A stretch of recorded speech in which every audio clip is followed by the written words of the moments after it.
Hello friends, good morning. र आज चाहिँ हामी कामाख्या मन्दिर जाँदैछु finally. So I'm so excited today. र मलाई चाहिँ सानैदेखिको धेरै इच्छा थियो होइन मन्दिर जान। र आज चाहिँ फाइनली जाँदैछु र म तपाईँलाई देखाउने छु मेरो सफर कस्तो हुन्छ कामाख्या मन्दिरको भनेर है। सो हेरिदिनु होला।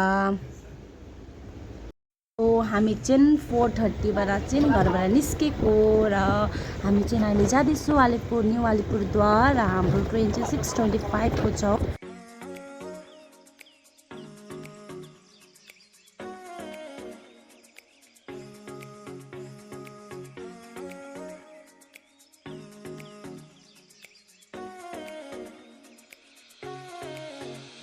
अहिले चाहिँ हामी न्यू अलिपुरद्वार पुग्यो र अब चाहिँ हामी माथि जाँदैछु र ट्रेनको टाइम त भएको त छैन होइन। र अब हामी चाहिँ वेट गर्ने ट्रेनलाई र त्यसको बाद चाहिँ हामी जाने र हामीलाई पुरा भोक पनि लागिरहेछ। यस्तो ट्रेनमा चढ्ने त्यस्तै हामी खाने भनेर हामीले सल्लाह मिलाइसकेको छु। हामीले चाहिँ खाजा नै खाएको छैन। बिहान 3 बजे उठेर हामीले खाजा त रेडी गऱ्यो बट हामीले खाएको चाहिँ छैन, त्यही लागि पुरा भोक लाग्दैछ। र अहिले चाहिँ हामी ट्रेनमा नै चढ्यो र यहाँ हेर्नु सक्नुहुन्छ मेरो हस्बेन्ड बिचराले खाना खाँदैछ र हामीलाई चाहिँ पुरा निन्द्रा नै लागिरहेछ होइन। र ट्रेनमा त सबैजनालाई बोरिङ नै लाग्छ त्यो त हो, किनकि यो लामो बाटो हामी ट्राभल गर्दैछु। सो त्यही लागि पुरा अल्छी नै लागिरहेको छ साथीहरू। र मेरो दादा भाउजू र मेरो हस्बेन्ड तिनैजना त मजाले सुतिरहेछ हो। र मलाई मेरो बहिनीलाई अन्त मेरो दुइटै बहिनीलाई निन्द्रै लागेन अरे। मलाई निन्द्रै लाग्दैन जहिले म ट्राभल गर्छु।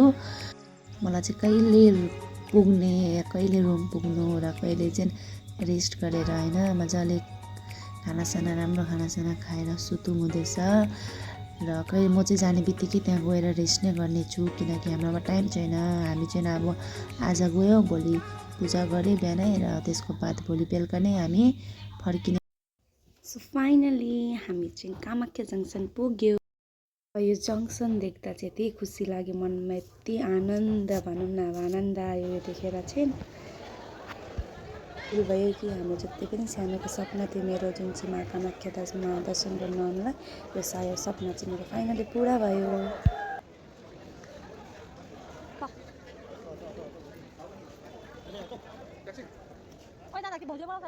हामीले चाहिँ क्याब बुक गरेको थियो, त्यही लागि चाहिँ क्याबको नै वेट गरिरहेको हामी चाहिँ अहिले। यो बाटो देखेर चाहिँ मलाई दार्जिलिङको बाटोको याद आयो। तपाईँहरू हेर्नु सक्नुहुन्छ बाटो चाहिँ पुरा घुमेको छ हो, जस्तो दार्जिलिङ सिक्किममा जस्तो बाटो हुन्छ सेम त्यस्तै छ, त्यही फिलिङ आउँछ। फाइनली हामीले चाहिँ अहिले रुम पायो र अब चाहिँ हामी एकछिन रेस्ट गर्ने र त्यसको बाद खाना खान जाने र खाना खाइसकेर आएर चाहिँ एकछिन सुत्ने, किनकि हामी बिहानदेखि एकछिन रेस्ट पनि गर्नु पाएको छैन। हामी उठेको चाहिँ कति घन्टा भयो, हामी कति घन्टा सुत्यो, हामी 2 घन्टा मात्रै सुत्नु पायो, त्यही लागि सबैको हालत बहुत पातला भइरहेछ। र अहिले चाहिँ टर्न वाइज सबैजना नुहाउँदैछ, सबैजना यहाँ वेट गरिरहेछ। यहाँ दुईजना चाहिँ नुहाएर बसिरहेछ। खै पोक्सीलाई हेरौँ न, सर साइड नै यहाँ चाहिँ यो रेडी हुँदैछ। यसलाई चाहिँ आधी घन्टा टाइम लाग्छ रेडी हुनु, त्यही लागि चाहिँ यसलाई पहिल्यै नुहाउँ भनेर अहिले चाहिँ रेडी हुँदैछ। नि अहिले रेडी भयो र अब चाहिँ हामी मन्दिर जाने दर्शन गर्नलाई।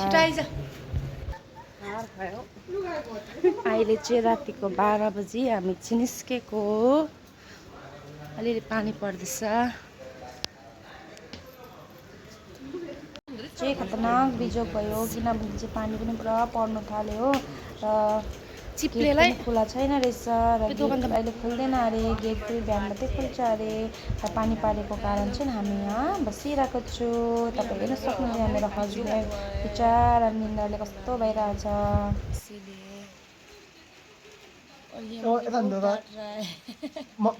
पूजा गर्नु पर्ने सुत्नु परेन भन्नु त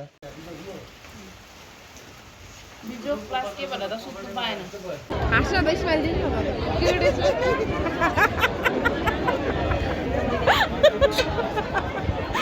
हामी प्रसाद किन्ने र त्यसको बाद चाहिँ हामी दर्शन गर्न जाने।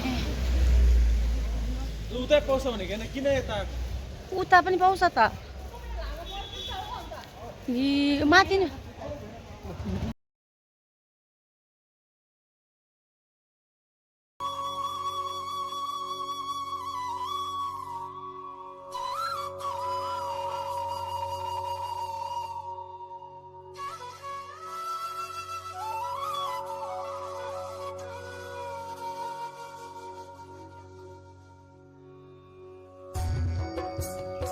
अहिले चाहिँ हामीले प्रसादहरू लियो र अब चाहिँ हामी भित्र दर्शन गर्नलाई जान आँटेको।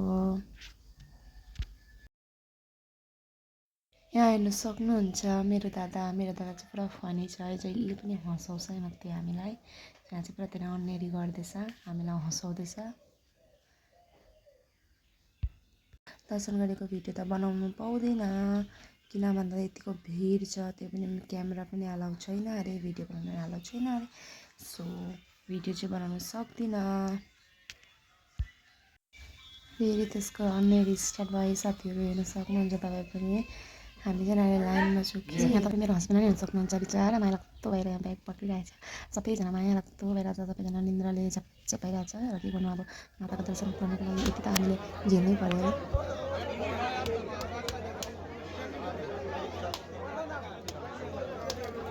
अन्त दर्शन भइसक्यो र अहिले चाहिँ हामी यहाँ उमानन्दमा आएको छु र तपाईँले हेर्न सक्नुहुन्छ, यो चाहिँ हो ब्रह्मपुत्र रिभर।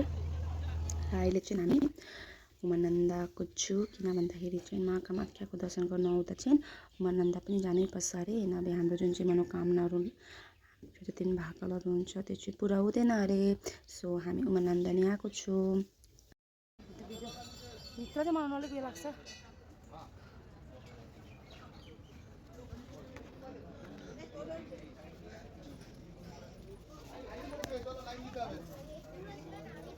मुसा रहेछ, सो क्युट।